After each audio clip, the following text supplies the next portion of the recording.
Tens of thousands of farmers are on the warpath in India. They have marched to the nation's capital, calling on the Modi-led government to scrap the new agricultural reforms, which they claim will devastate their incomes and take away their livelihoods. It is a battle of the farmers for the survival. It is a battle to save their lands. It's a battle to get their livelihoods. The spread of the Delhi coronavirus hasn't deterred them. Neither has the scorching summer heat as they camp out on Delhi's borders, asking for the laws to be rolled back.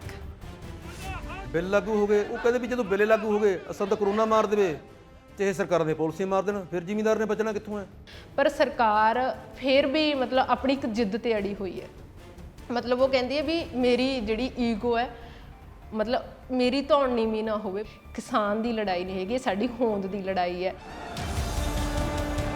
Why have the agricultural reforms caused so much anger among the farmers? Will the continued protests during a global health crisis force the Narendra Modi government to repeal the laws?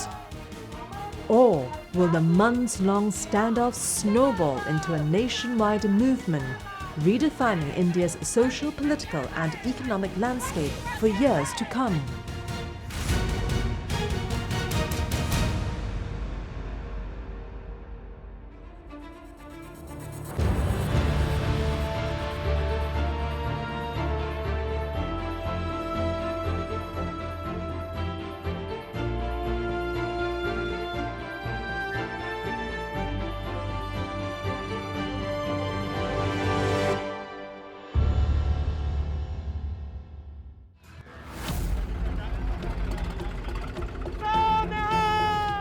It's a time when chaos reigns supreme in India's capital, New Delhi. Scenes like these have become a common sight in India these days. The crowd control measures are being used against tens of thousands of angry farmers who laid siege to the country's capital, Delhi. The reason for their anger? 3 farm reform laws that the Indian government enacted last year. But anger, frustrations, and resentment have been building up over decades.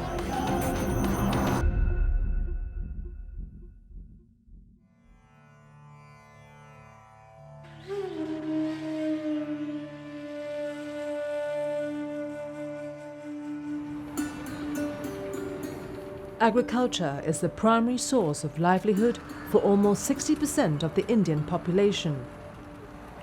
Though farm yields have gone up of late, input costs have increased dramatically. Even today, a large majority of small and marginal farmers are struggling to make ends meet due to the steep rise in the prices of fertilizers and pesticides. Many of them plunge into deeper and deeper debts. Agrarian crisis is very deep in India, not only in Punjab, in many other parts of the country, Punjab, Haryana, even Western UP and some all other states also. They are under debt, they are committing suicide, they are leaving farming. The Crime Record Bureau has started reporting the deaths of farmers who have committed suicides. And this is largely concentrated in the areas of modern agriculture. The present agrarian situation has its roots in another crisis that the nation faced decades ago. In the 1960s, India suffered acute food shortages, forcing it to import food grain from the United States at short notice. High-yielding varieties of wheat and rice were introduced to boost farm output, especially in the northern states of Punjab and Haryana, ushering in the country's green revolution. Still, they spawned a new set of challenges that the nation is facing now. The high-yielding varieties of grain, especially paddy, are resource-intensive crops that need much more water than traditional varieties. Diesel pumps are often used to extract water from underground aquifers. This has led to the underground water table plummeting, turning the region slowly into a dust bowl.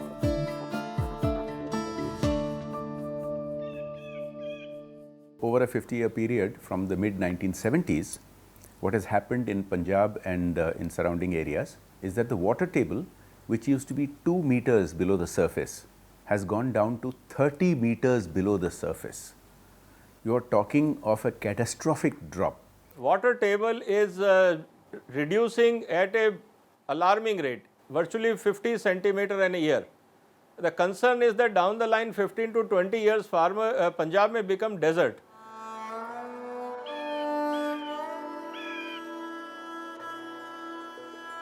Lavana Teku, a quaint hamlet tucked away in Punjab's Naba district, about 260 kilometers from Delhi. The few houses in the village are surrounded by vibrant paddy fields at the start of the sowing season. Farmers are out early in the morning to scatter seeds and plant saplings. The harvest will come only a few months later, and then the next farming cycle will start again. But underneath the apparent tranquility lies the hard truths of farming life in the district.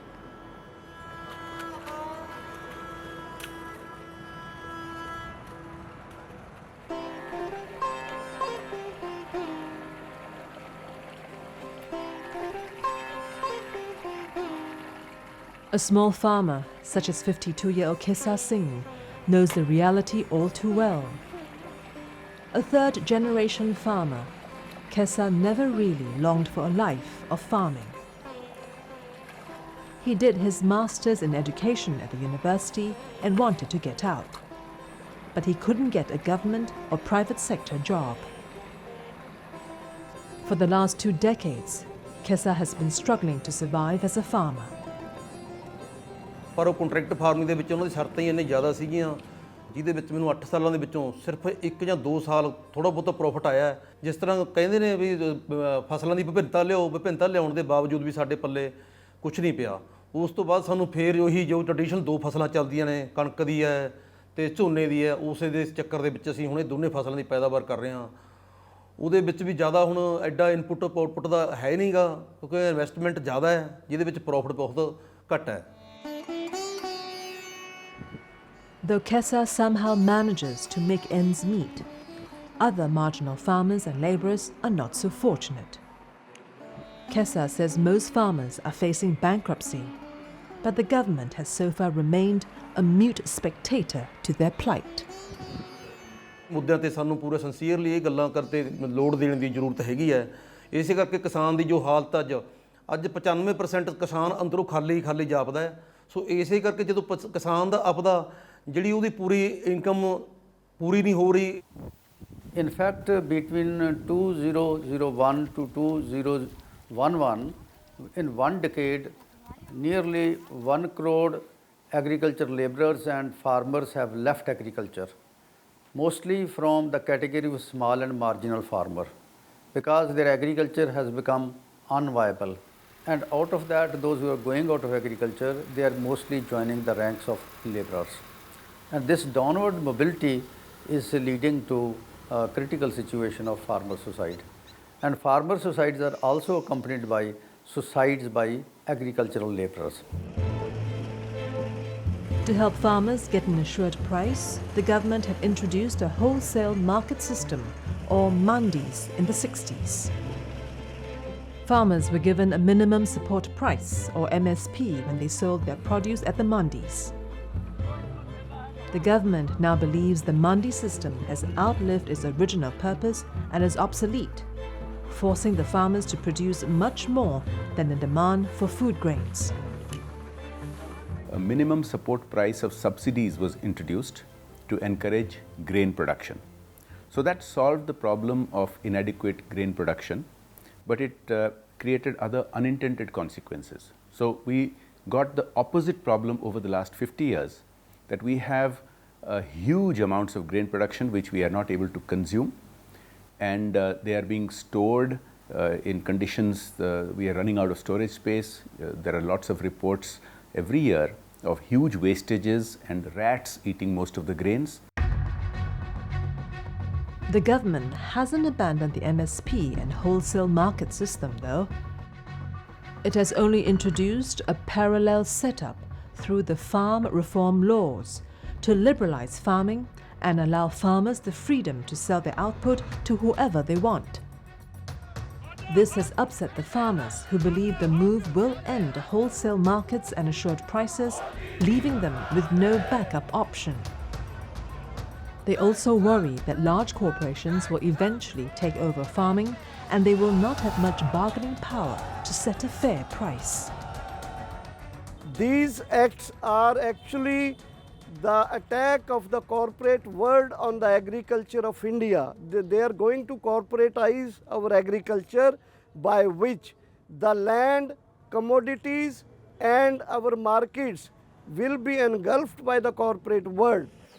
Due to new acts, we have a fear that there will be no MSP because there will be no regulated market. Now the private markets will be merged in the under these laws. That's why people fear that when regulated market will not be there, there will be no minimum support price. That's why they oppose it. The government defense that they will benefit the farmer is not based on said economic principles. Said economic principle operate on the market basis. If market is competitive, it can benefit the farmers. But if market is imperfect and is dominated by few buyers, oligopolies like Adanis and Ambanis, the farmer cannot match the bargaining power with them and they will lose in the long run. All practices will be guided by the companies and therefore farmers will be dispossessed of their ownership. The ownership will be there, but possession will become that of companies. Fearing that the new laws will worsen their precarious existence, Kesa Singh and tens of thousands of farmers began their long march to Delhi last November. On tractors, on horseback, on foot.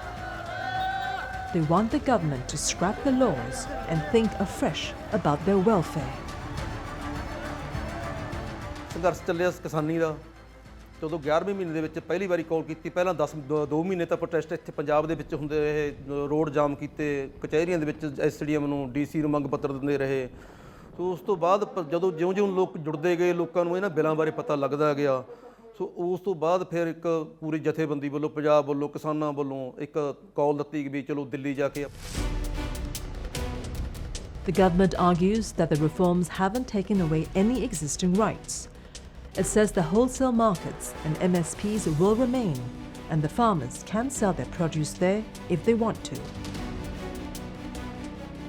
One of the concerns they have is that the MSP, the minimum support price incentive given to grow grains, will be taken away. Now, the Prime Minister has assured and reassured and stated it in every which way. The government has said they will give it in writing that they are not going to take it away. The reforms are being brought in as additional options. So, you will have both options available to farmers. If they wish to keep on growing grains by taking advantage of the MSP, that will be available. But the removal of the restrictions means those farmers who wish can grow other produce, or even if they grow grains, they can sell it to others, not just the government authorized agents who are monopoly buyers. Still, the protesters are not convinced. They don't trust the government. The reforms have acted as the proverbial last straw, at least for farmers in Punjab and Haryana, where the wholesale markets have operated for decades. As the standoff drags on, the tragedy continues unabated in the villages where desperate farmers have been killing themselves for years. When will this tragedy end?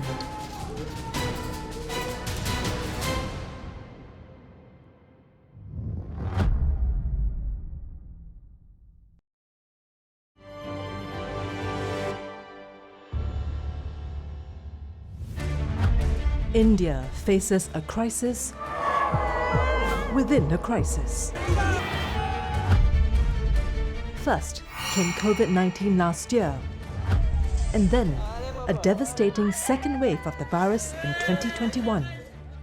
The daily case numbers are still hovering around 30,000, but the country is already bracing for a third wave of COVID-19 infections.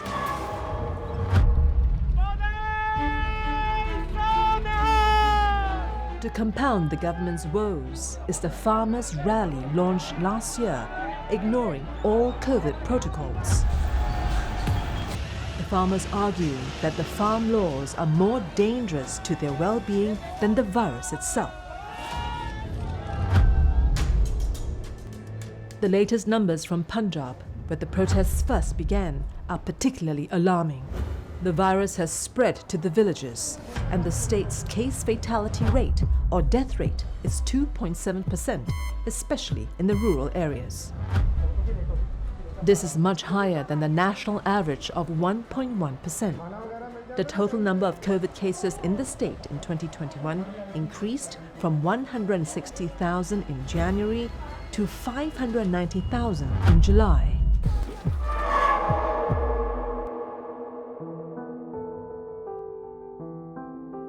In these quiet villages of Punjab, the pandemic is one curse. Suicide is another. 52-year-old Randia Singh was a marginal farmer with only 2 acres of land in Sasiwala village. He was forced to take up a side job as a bus driver since he could not grow enough cotton crops on his land to cover his costs. Life was hard since he borrowed heavily to make ends meet. ਜਦੋਂ ਜੀ lockdown ਲੱਗਿਆ ਸੀ ਬੱਸ ਚਲਾਉਂਦਾ ਉਹਦਾ driver ਸੀ ਉਹ lockdown ਲੱਗੇ ਕਰਕੇ ਘਰੇ ਰਹਿਣ ਲੱਗ ਗਿਆ ਉਦੋਂ ਬੱਸਾਂ ਚੱਲਦੀਆਂ ਨਹੀਂ ਤੀਆਂ ਤੇ ਉਹਨੂੰ ਐ ਹੋ ਗਿਆ ਵੀ ਮੈਂ ਖਰਚਾ ਕਿੱਥੋਂ ਤੋਰੂੰਗਾ ਬੱਚਿਆਂ ਦਾ ਆਪਦਾ ਐ ਟੈਨਸ਼ਨ 'ਚ ਰਹਿੰਦਾ ਪੂਰਾ ਫਸਲ ਸਾਡੇ ਹੁੰਦੀ ਨਹੀਂ ਤੀ ਨਾ ਤਾਂ ਬੋਰ ਹੈ ਕੋਈ ਨਾ ਹੀ ਕੋਈ ਮੋਟਰ ਹੈ ਲੱਗੀ ਹੋਈ ਪਾਣੀ ਦਾ ਕੋਈ ਸਾਧਨ ਨਹੀਂ ਹੈਗਾ ਨਾ ਹੀ ਸਾਡੇ ਕੋਲ ਜਾਇਦਾਦ ਇੰਨੀ ਵੈਸੇ ਉਹ ਤੇ ਗੁਜ਼ਾਰਾ ਕਰ ਲਈਏ One evening last May, during the lockdown, Randia went for a walk after dinner. The family thought he had gone to the field to keep a watch on the crops. The next morning, railway officials informed his wife Paramjit that an accident had taken place on the railway tracks near their home.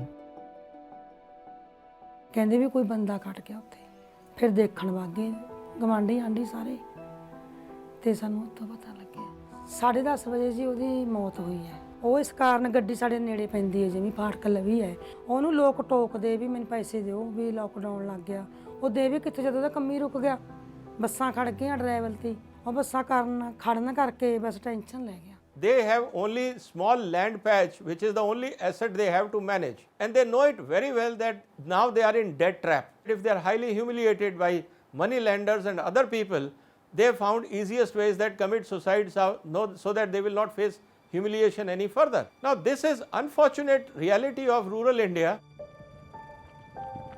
Paramjit believes the pandemic killed her husband. It had also ended her chances of making a proper living and crushed everything that she and her husband had dreamed of. 50-year-old Paramjit wishes COVID had killed them all. Corona ਦਾ ਸਾਨੂੰ ਨੁਕਸਾਨ ਹੀ ਹੋਇਆ ਜੇ ਸਾਡੇ ਘਰੋਂ ਬੰਦਾ ਵਗ ਗਿਆ ਕੰਮ ਖੜ ਗਿਆ ਜੇ ਕਰੋਨਾ ਆਈ ਤਾਂ ਸਾਡੀ ਡੈਥ ਹੋਈ ਕਰੇ ਜੇ ਕਰੋਨਾ ਨਾ ਆਉਂਦੀ ਖਬਰ ਨਾ ਹੀ ਮਰਦਾ ਸਾਡੇ ਦਾ ਘਰ ਹੀ ਜਾੜਤਾ ਕਰੋਨਾ ਨੇ ਅੱਗੇ ਉਹ ਕਦੇ ਵਿਹਲਾ ਬੈਠੀ ਨਹੀਂ ਸੀ ਕੰਮ ਕਰਦਾ ਬੱਚਿਆਂ ਨੂੰ ਪੜ੍ਹਾਉਂਦਾ ਘਰ ਦਾ ਚੱਲਿਆ ਤੋਰਦਾ ਜੇ ਕਰੋਨਾ ਆਈ ਤਾਂ ਲੋਕਡਾਊਨ ਲੱਗਿਆ ਬੱਸਾਂ ਖੜੀਆਂ ਤਾਂ ਮੌਤ ਅੱਜ ਤੱਕ ਕਦੇ ਰੱਬ ਸਾਨੂੰ ਵੀ ਚੱਕ ਲੇ ਕੀ ਕਰਨਾ ਉਰੇ ਰਹਿ ਕੇ ਜਾਂ ਮਿੱਟੀ ਬਦੀਨ ਹੋ ਰਹੀ The story of Randia and Paramjit is sadly far from an outlier in a state hit by the pandemic and farmer suicides. Daily struggles and COVID have made many farmers' lives a desperate battle to stay alive. Strangely enough, the pandemic and the protests did not affect farm output last year. The crops were sown by the time the protests started, yielding a record output. In fact, agriculture recorded a positive growth of 3.4% at constant prices in 2020 to 2021, while all other sectors were in the negative territory. But farm incomes haven't risen in relation to output, reducing small, marginal and farm labourers to penury. 35-year-old Govinda Singh is a wheat and paddy farmer in Lavana Teku village. Govinda has a slightly bigger plot of land than Randia, but even on his 7 acres, he can't grow enough crops to sustain himself and his family. ਸਾਨੂੰ 6 ਮਹੀਨੇ ਬਾਅਦ ਖੇਤੀ ਚੋਂ ਜੀ 50,000 ਰੁਪਏ ਵਾਂਗੂ ਬਚਦਾ ਉਹਦੇ ਵਿੱਚੋਂ ਹੀ ਸਾਨੂੰ ਜੀ ਬੱਚਿਆਂ ਦੀ ਫੀਸ ਭਰਨੀ ਪੈਂਦੀ ਆ ਵਿੱਚੇ ਸਾਨੂੰ ਬਿੱਲ ਭਰਨੇ ਪੈਂਦੇ ਨੇ ਆਪਣੇ ਘਰ ਦੇ ਹੋਰ ਛੋਟੇ ਮੋਟੇ ਖਰਚੇ ਉਹ ਦਵਾਈ ਬੂਟੀ ਦਾ ਵੀ ਖਰਚਾ ਹੁੰਦਾ ਜੀ ਉਹਦੇ ਵਿੱਚ ਸਾਨੂੰ ਇੰਨਾ ਬਚਣ ਬਚਾਉਣ ਨੂੰ ਕੁਝ ਕੱਢਣ ਪਾਉਣ ਨੂੰ ਨਹੀਂ ਖੇਤੀ ਜੋ ਜਿਹੜਾ 50 ਬਚਦਾ ਨੂੰ ਉਹ ਵੀ ਨਾਮ ਬਚਣ ਮੰਗਵਾ ਜੀ ਇਹ ਕਰੋਨਾ ਦੀ ਬਿਮਾਰੀ ਤੋਂ ਪਹਿਲਾਂ ਜੀ ਮਹਿੰਗਾਈ ਬਹੁਤ ਠੀਕ ਸੀ ਹੁਣ ਮਹਿੰਗਾਈ ਜਿਹਦੀ ਕਰੋਨਾ ਆਈ ਆ ਬਹੁਤ ਵੱਧ ਗਈ ਡੀਜ਼ਲ ਦੇ ਰੇਟ ਬਹੁਤ ਵੱਧ ਗਏ ਪੈਟਰੋਲ ਬਹੁਤ ਵੱਧ ਗਿਆ ਆਪਣੇ ਗੈਸ ਢੋਲੀ ਰਸੋਈ ਚੁੱਲ੍ਹੇ ਦਾ ਸਮਾਨ ਸਾਰਾ ਦੁੱਗਣਾ ਹੋ ਗਿਆ ਇਹਦੇ ਕਰਕੇ ਬਹੁਤ ਮਹਿੰਗਾਈ ਹੋ ਗਈ ਜਿੱਦਾਂ ਕਰੋਨਾ ਆ ਇੰਨਾ ਪੈਸਾ ਬਣਦਾ ਨਹੀਂ ਕਿੰਨਾ ਮਹਿੰਗਾਈ 'ਚ ਹੁਣ ਜਿੱਦਾਂ ਕਰੋਨਾ ਆ ਲੱਗ ਰਿਹਾ Gurvinda and his father, Kuldip Singh, tilled the land together with the help of a few labourers and somehow managed to eke out a living. But 2 months ago, Kuldip fell victim to COVID, forcing the family into a precarious existence. ਮੇਰੇ daddy ਨੂੰ corona report ਆਈ ਜੀ ਉਹਦੇ ਕਰਕੇ ਉਹਦੀ oxygen ਘਟ ਗਈ ਫਿਰ ਅਸੀਂ ਉਹਨੂੰ ਨਾਭੇ ਲੈ ਗਏ ਜੀ ਉਹਦੀ ਆਕਸੀਜਨ 55-56 ਰਹਿ ਗਈ ਜੀ ਉੱਥੋਂ ਫਿਰ ਜੀ ਉਹ ਫਿਰ ਕਹਿੰਦਾ ਮੈਨੂੰ ਪ੍ਰਾਈਵੇਟ ਦਾਖਲ ਕਰੋ ਜੀ ਇਹ ਪ੍ਰਾਈਵੇਟ ਨੂੰ ਰਾਣਾ ਸਾਹਿਬ ਲੈ ਕੇ ਗਏ ਜੀ ਉੱਥੇ ਜਾ ਕੇ ਉਹਦੀ ਹਾਲਤ ਉਦੋਂ ਡਾਊਨ ਹੋ ਗਈ ਡਾਊਨ ਕਰਕੇ ਜੀ ਉਹਦੀ 1 ਤਰੀਕ ਨੂੰ ਮੌਤ ਹੋ ਗਈ ਜੀ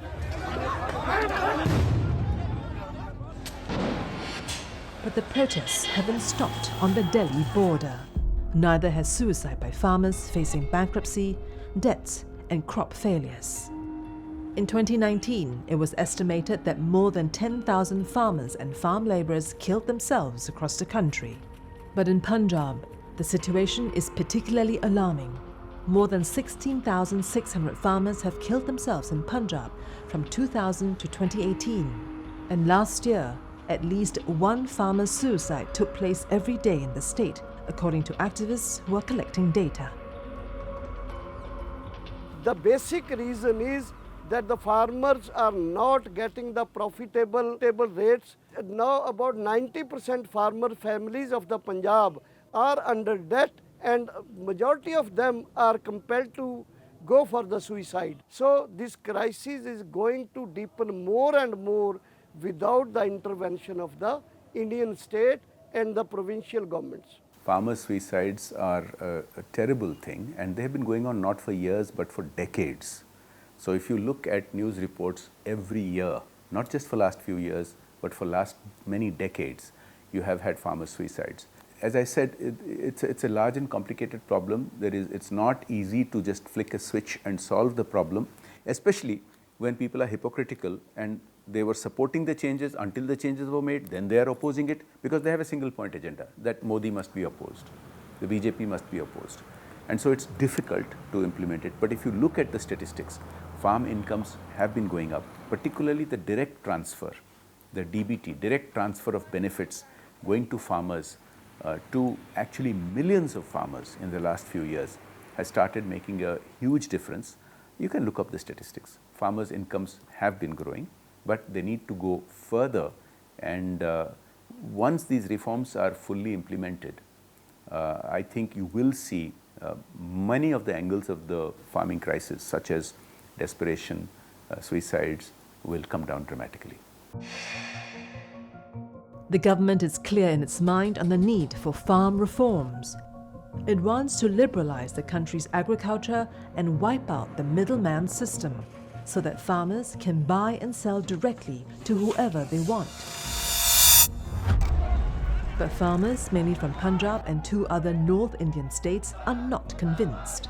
They believe the reforms will worsen their hand-to-mouth situation, making them virtual slaves tied to big corporations and private businesses.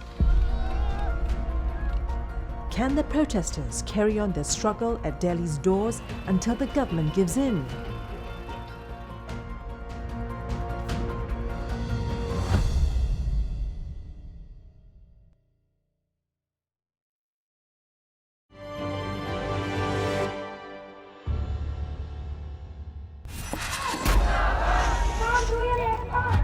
A battle of nerves is being played out on the outskirts of Delhi. There, the protesters have dug in their heels. They have set up a makeshift town on the national highway leading to Delhi. Large community kitchens are functioning day and night to provide delicious meals to the protesters. There are even teams of doctors taking care of the medical needs of thousands of farmers round the clock. The protesters have risked their lives living on the road for months during the pandemic. Others who travel from rural areas are in similar danger.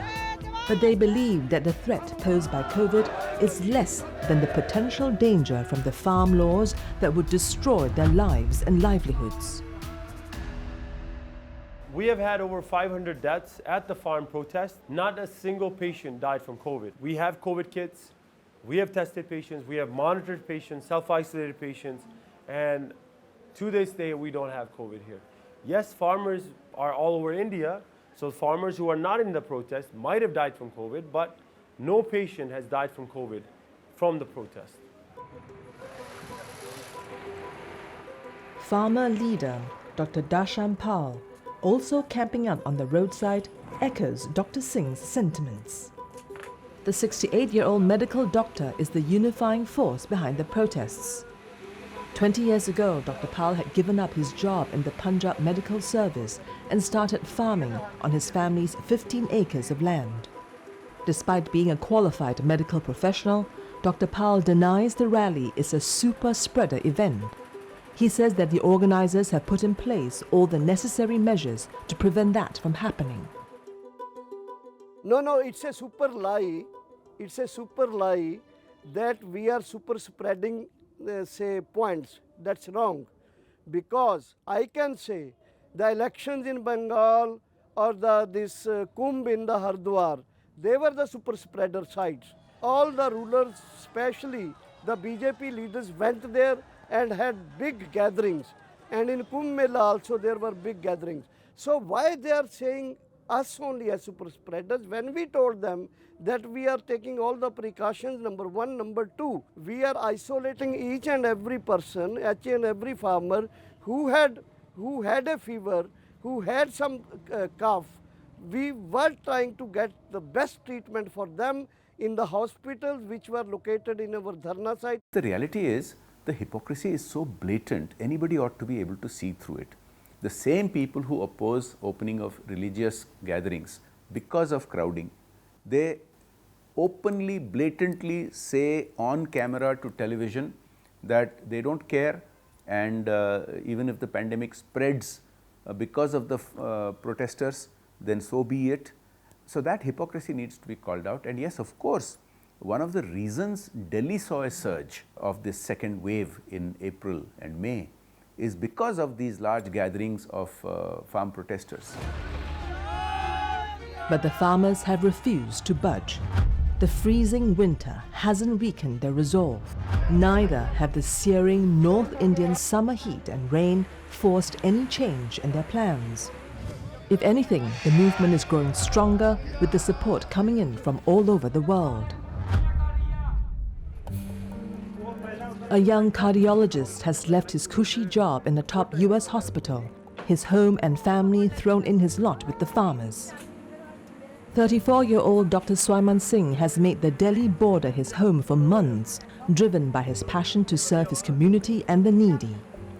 COVID, in fact, is one reason why Dr. Singh undertook the journey over thousands of kilometers to be with the farmers.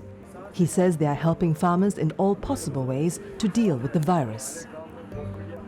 We've given out over 100,000 N95 masks while we're here. We have given out over 50,000 bottles, big bottles of sanitizers to lungers and different trolleys. And on top, we are now the ones taking the initiative for the vaccine drive, teaching people about the vaccine, getting them to the vaccine centers. One thing these farmers made clear that the chances of us dying from COVID are about 2%, but the chances of us dying are 100% if these farm laws go into play. So I think they made a choice that, you know, it's okay if 2% of us die, but we will not allow these farm laws to flourish. That's why they're here. Dr. Singh's sacrifice has inspired other young doctors and professionals as well. They have come from different parts of India and joined Dr. Singh's organization, Five Rivers Heart Association. For them, the day never ends as they work selflessly to provide free healthcare and shelter to the thousands at the protest site. So far, we have built over 1,150 homes, steel home, bamboo homes, and our goal is to build at least 2,000 homes. Each home will house at least 20 people. We'll have a fridge, a fan, a kitchen. On top of that, we have given out free medications and seen over 600,000 patients. Included, in that is COVID testing and seeing patients in Delhi. Basically, anything that the people need, we have done, and we will continue to do. Like Dr. Singh, the plight of farmers has also driven a young woman to join the protests on the picket line. 26-year-old Kiranjit Kaur was devastated when her father, Gunam Singh, took his life nearly 5 years ago in their village in Mansa. Kiranjit, a journalism student at the Punjabi University, was extremely close to her father, but even she couldn't see it coming. Her father had managed to keep his crippling debts hidden from his family. ਕਿ ਨਾ ਮੇਰੇ father ਨੇ ਵੀ 1.5 ਲੱਖ ਦਾ bank ਤੋਂ loan ਲਿਆ ਕਿਉਂਕਿ ਘਰ ਦੀਆਂ ਜ਼ਰੂਰਤਾਂ ਸੀ ਉਹ ਤਾਂ ਪੂਰੀਆਂ ਕਰਨੀਆਂ ਹੀ ਸੀਗੀਆਂ ਪਰ ਬੈਂਕ ਦਾ ਵੀ ਠੀਕ ਸੀਗਾ ਵੀ ਉਹ ਬੈਂਕ ਨੂੰ ਅਸੀਂ ਪੇ ਕਰਨਾ ਸੀਗਾ 1.5 ਲੱਖ ਰੁਪਇਆ ਤੇ ਬੈਂਕ ਦਾ ਮਤਲਬ ਇੱਕ ਨੋਟਿਸ ਆਇਆ ਵੀ ਤੁਸੀਂ ਇੰਨੀ ਤਰੀਕ ਤੱਕ ਤੁਸੀਂ ਜਿਹੜਾ ਲੋਨ ਹੈ ਉਹ ਪੇ ਕਰਨਾ ਪਹਿਲੀ ਕਿਸ਼ਤ ਪੇ ਕਰਨੀ ਹੈ ਤੇ ਕੰਡੀਸ਼ਨ ਕਰਦੀ ਇਹ ਸੀ ਵੀ ਅਸੀਂ ਉਹਦੀ ਲੋਨ ਦੀ ਪਹਿਲੀ ਕਿਸ਼ਤ ਵੀ ਉਹ ਪੇ ਨਹੀਂ ਕਰ ਪਾਏ ਹੈਗੇਗੇ ਤੇ ਇਸ ਤੋਂ ਬਾਅਦ ਦੂਸਰੀ ਵਾਰ ਨੋਟਿਸ ਆਇਆ ਫਿਰ ਤੀਸਰੀ ਵਾਰ ਜਿਹੜਾ ਨੋਟਿਸ ਆਇਆ ਉਹ ਵਕੀਲ ਦੇ ਰਾਹੀਂ ਆਇਆ ਮਤਲਬ ਕੋਰਟ ਰਾਹੀਂ ਫਿਰ ਉਹਦੇ ਉੱਤੇ ਪ੍ਰੈਸ਼ਰ ਫਾਦਰ ਤੇ ਇੰਨਾ ਜ਼ਿਆਦਾ ਸੀਗਾ ਵੀ ਜਿਹੜਾ ਮਤਲਬ ਵਕੀਲ ਰਾਹੀਂ ਜਿਹੜਾ ਨੋਟਿਸ ਆਇਆ ਸੀਗਾ ਉਹਦੀ ਲਾਸਟ ਤਰੀਕ ਸੀਗੀ ਵੀ ਤੁਸੀਂ ਜੂਨ ਦੇ ਵਿੱਚ ਤੁਸੀਂ ਪੇ ਕਰਨਾ ਹੀ ਕਰਨਾ ਤੇ ਇਸ ਤੋਂ ਬਾਅਦ ਜਿਹੜੀ ਜੇ ਤੁਹਾਡੀ ਜ਼ਮੀਨ ਤੇ ਜਿਹੜਾ ਤੁਸੀਂ ਲੋਨ ਲੈਤਾ ਹੈਗਾ ਉਹਦੀ ਕੁਰਕੀ ਹੋਵੇਗੀ ਤੇ ਮਤਲਬ ਉਹ ਇੰਨੇ ਕੁ ਟੈਨਸ਼ਨ ਦੇ ਵਿੱਚ ਸੀਗੇ ਸ਼ਾਇਦ ਜਦੋਂ ਨੋਟਿਸ ਘਰ ਆਉਂਦਾ ਤੇ ਮੈਂ ਇਦੋਂ ਬਾਅਦ ਉਹਨਾਂ ਨੂੰ ਜ਼ਿਆਦਾ ਬੋਲਦੇ ਨਹੀਂ ਦੇਖਿਆ ਹੈ1 year after the tragedy, Kiranjit was battling depression, unable to leave home. The family was on the edge of economic ruin. ਪਰ 1 ਸਾਲ ਦਾ ਜਿਹੜਾ ਮੈਨੂੰ ਟਾਈਮ ਖੁਦ ਨੂੰ ਲੱਗਿਆ 1 ਸਾਲ ਮੈਨੇ ਪੜ੍ਹਾਈ ਵੀ ਛੱਡਤੀ ਬਿਲਕੁਲ ਘਰ ਬੈਠ ਕੇ ਮਤਲਬ ਘਰ ਸੰਭਾਲਿਆ ਮਾਂ ਨੂੰ ਦੇਖਿਆ ਉਹਦੇ ਵਿੱਚ ਮੇਰੇ ਅੰਦਰ ਨਾ ਸਵਾਲ ਕਾਫੀ ਜ਼ਿਆਦੇ ਸੀਗੇ ਵੀ ਉਹਨਾਂ ਨੇ ਇਹ ਕਿਉਂ ਕੀਤਾ ਪੂਰੇ ਪਿੰਡ ਤੇ ਵੀ ਛੱਡ ਕੇ ਗਏ ਪੂਰੇ ਸੁਸਾਇਟੀ ਤੇ ਸਵਾਲ ਖੜਾ ਹੁੰਦਾ ਹੈ ਕਿ ਉਹ ਜਿਹੜੀ ਸੁਸਾਇਟੀ ਹੈ ਉਹ ਉਹਨਾਂ ਲਈ ਕੁਝ ਵੀ ਨਹੀਂ ਕਰ ਪਾਈ ਹੈਗੀ ਕਿ ਉਹ ਉਸ ਇਨਸਾਨ ਨੂੰ ਆਪਣੇ ਮਰਨ ਤੋਂ ਇਲਾਵਾ ਕੋਈ ਰਾਹ ਨਹੀਂ ਸੁਝਿਆ ਹੈਗਾ Slowly, Kiranjit gained strength and began talking to others in the village. The unending human tragedy inspired Kiranjit to set up an organization to help suicide victims in Mansa. She travels throughout the district, meeting widows and their families, and help people who are on the verge of killing themselves. ਹੌਲੀ ਹੌਲੀ ਹੋਰ ਪਰਿਵਾਰਾਂ ਨੂੰ ਵੀ ਮਿਲੀ ਇੱਕ ਨੂੰ ਮਿਲੀ 2 ਨੂੰ ਮਿਲੀ 10 ਨੂੰ ਮਿਲੀ ਫਿਰ ਹੌਲੀ ਹੌਲੀ ਜਿਹੜਾ ਮੇਰਾ ਡਿਸਟ੍ਰਿਕਟ ਹੈ ਮਾਨਸਾ ਜ਼ਿਲ੍ਹੇ ਦੇ ਵਿੱਚ ਘੱਟੋ ਘੱਟ 450 500 ਦੇ ਕਰੀਬ ਕੇਸ ਸੀਗੇ ਤੇ ਉਹ ਜਿਹੜੀਆਂ ਵਿਧਵਾਵਾਂ ਸੀਗੀਆਂ ਬੱਚੇ ਸੀਗੇ ਹੈ ਨਾ ਬਜ਼ੁਰਗ ਮਾਤਾ ਸੀਗੀਆਂ ਜਿਨ੍ਹਾਂ ਦੇ ਪੁੱਤਾਂ ਨੇ ਸੁਸਾਈਡ ਕਰ ਲਿਆ ਕੁਝ ਵਿਧਵਾਵਾਂ ਸੀ ਜਿਨ੍ਹਾਂ ਦੇ ਹਸਬੈਂਡ ਨੇ ਕਰ ਲਿਆ ਕਈ ਮਤਲਬ ਉਸ ਤਰੀਕੇ ਨਾਲ ਉਹ ਸਾਰੀਆਂ ਚੀਜ਼ਾਂ ਨੇ ਨਾ ਮੈਨੂੰ ਮਤਲਬ ਮੁੜ ਖੜਾ ਕਰਤਾ ਵੀ ਕਿਰਨ ਲੜਾਈ ਤਾਂ ਵੱਡੀ ਹੈ ਇੱਕ ਲੜਾਈ ਇਕੱਲੀ ਤੇਰੀ ਵੀ ਨਹੀਂ ਇਹ ਸਵਾਲ ਇਕੱਲੇ ਤੇਰੇ ਵੀ ਨਹੀਂ ਬਹੁਤ ਸਾਰੇ ਹੋਰ ਲੋਕਾਂ ਦੇ ਵੀ ਨੇ ਹੋਰ ਬੱਚਿਆਂ ਦੇ ਵੀ ਨੇ Kiranjit knows only too well how men and women in the district are haunted by debts and moneylenders. Just a few kilometers from her home lived Balbir Kaur and her son Baljit Singh in Jodhpur village. They ran into massive debts, and the moneylender got a decree from the court on their house and a plot of land. When the moneylender came with the decree, 45-year-old Baljit climbed to the roof of their house and drank from a bottle of pesticide in broad daylight. Soon afterwards, 63-year-old Balbir killed herself by drinking pesticide as well. Arhtiya ਇੱਥੇ ਕਰਜ਼ਾ ਲੈਣ ਆਇਆ ਸੀ ਕਿ ਮੈਂ ਇਹਨਾਂ ਤੋਂ ਵਾਹਣ ਤੇ ਘਰ ਖੋ ਕੇ ਲੈ ਕੇ ਜਾਣਾ। ਇਸ ਦੇ ਕਾਰਨ ਦਾਦਾ ਤਾਇਆ ਜੀ ਨੇ ਕੋਠੇ ਉੱਪਰ ਚੜ੍ਹ ਕੇ ਬਹੁਤ ਜ਼ਿਆਦਾ ਕਿਹਾ ਵੀ ਕਿ ਮੈਂ ਵਾਹਣ ਨਹੀਂ ਦਿੰਦਾ, ਪਰ ਤਾਇਆ ਜੀ ਨੇ ਸਰਪੇ ਪੀ ਲਈ। ਫਿਰ ਮੇਰੀ ਦਾਦੀ ਜੀ ਨੇ ਬਹੁਤ ਜ਼ਿਆਦਾ ਕਿਹਾ ਕਿ ਮੈਂ ਨਹੀਂ ਜ਼ਮੀਨ 'ਚ ਵੜਨ ਦਿੰਦੀ ਆੜਤੀਏ ਨੂੰ। ਫਿਰ ਦਾਦੀ ਜੀ ਨੇ ਵੀ ਉੱਧਰੋਂ ਆ ਕੇ ਗਹਾਰੇ ਵਿੱਚ ਦਾਦੀ ਦੀ ਸਰਪੇ ਲੁਕੋਈ ਹੋਈ ਸੀ, ਉੱਥੋਂ ਚੱਕ ਕੇ ਦਾਦੀ ਜੀ ਨੇ ਵੀ ਪੀ ਲਈ। ਫਿਰ ਦਾਦੀ ਜੀ ਨੂੰ ਇੱਥੇ ਪਾਇਆ ਤਾਂ ਦਾਦੀ ਨੂੰ ਬਹੁਤ ਜ਼ਿਆਦਾ ਕੁਝ ਦਿੱਤਾ। ਫਿਰ ਦਾਦੀ ਨੂੰ ਤੇ ਤਾਇਆ ਜੀ ਨੂੰ ਹਸਪਤਾਲ ਵਿੱਚ ਲੈ ਕੇ ਗਏ। ਦਾਦੀ ਜੀ ਦੀ ਜਾਂਦਿਆਂ ਦੀ ਮੌਤ ਹੋ ਗਈ। ਤਾਇਆ ਜੀ ਨੂੰ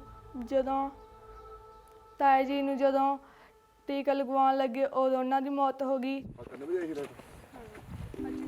Balji's 18-year-old niece Jasprit Kaur doesn't know how the family will survive now. Her father is a farmer who had no formal education, and he can hardly put enough food on the table. Jasprit fears she will have to drop out of school soon. Daddy ਜੀ ਘਰ ਦਾ ਮਸਾ ਖਰਚਾ ਚਲਾਉਂਦੇ ਹਨ। ਮੇਰੀ 10ਵੀਂ class ਵਿੱਚ ਪੜ੍ਹਦੀ ਹਾਂ ਤੇ ਮੇਰਾ ਖਰਚਾ ਕੋਈ ਵੀ ਨਹੀਂ ਕਰਦਾ ਤੇ ਘਰ ਵਿੱਚ ਬਹੁਤ ਜ਼ਿਆਦਾ ਟੈਨਸ਼ਨਾਂ ਪੈ ਗਈਆਂ ਮੇਰੇ। ਸਾਡੇ ਘਰ ਵਿੱਚ ਕੁਝ ਵੀ ਨਹੀਂ ਖਾਣ ਨੂੰ ਹੁੰਦਾ। ਇਸ ਕਾਰਨ ਮੇਰੇ ਪਾਪਾ ਜੀ ਪੈਸੇ ਇਕੱਠੇ ਕਰਕੇ ਮੈਨੂੰ ਹੋਰ ਵੀ ਪੜ੍ਹਾਉਣਾ ਚਾਹੁੰਦੇ ਹਨ। ਮੇਰੇ ਭਰਾ ਵੀ ਪੜ੍ਹਨਾ ਚਾਹੁੰਦੇ ਸਨ, ਉਹਨਾਂ ਨੂੰ ਵੀ ਬਹੁਤ ਜ਼ਿਆਦਾ ਟੈਨਸ਼ਨ ਪੈ ਗਈ। Kiranja is working with Jasprit's family and many other suicide victims' families like hers. She's also committed to the protests and spends days and nights with the farmers on the roads. When will the protests end? Will the Modi government finally back down and repeal the laws?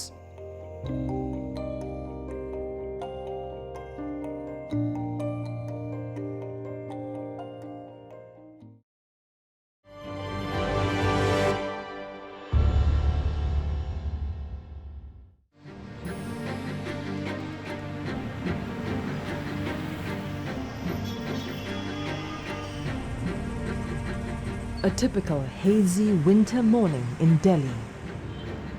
The air quality goes down to hazardous levels, making breathing difficult for residents in the capital. Ironically, the hot spots that choke the city are in Punjab and Haryana, where farmers burn stubble to prepare for the next cropping season. Farmers claim they cannot afford to adopt any other strategy to clear their land. The government banned stubble burning last year, introducing heavy fines and jail terms for violating farmers.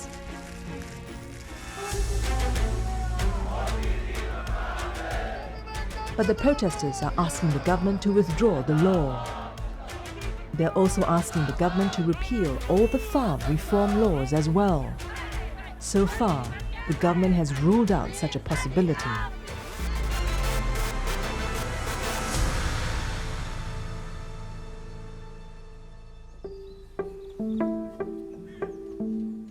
There are, however, farmers in other states who support the laws. One such farmer is Anil Ganavat, leader of the venerable farmers' organization called the Shetkari Sangatana in Maharashtra, the country's most prosperous state. Ganavat's federation, set up by respected farmer leader Sharat Joshi, has been demanding farm reforms for the last several decades. Ganavat wants some minor tweaking of the laws, but says the reforms are in the interest of the farmers and will free them from an exploitative, unviable system. This is a good step towards liberating the farmers. Actually, it's our demand since last 40 years that private sector should be allowed to operate in agriculture.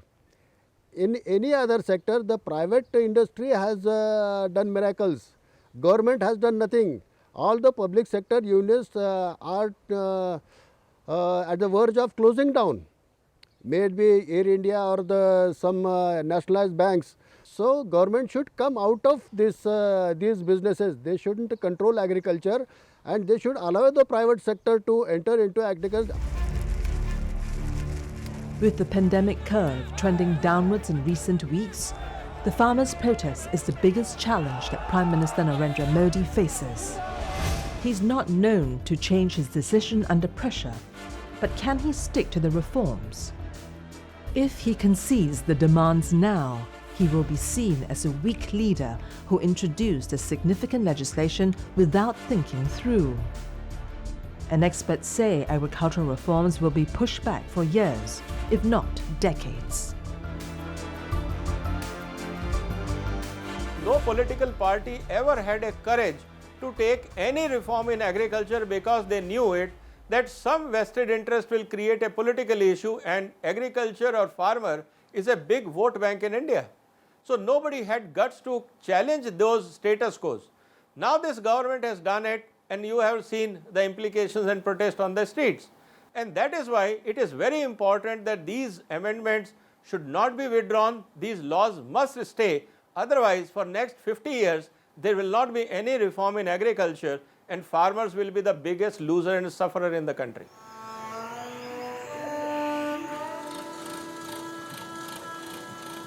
Experts agree that the agrarian crisis is deepening and radical reforms are necessary.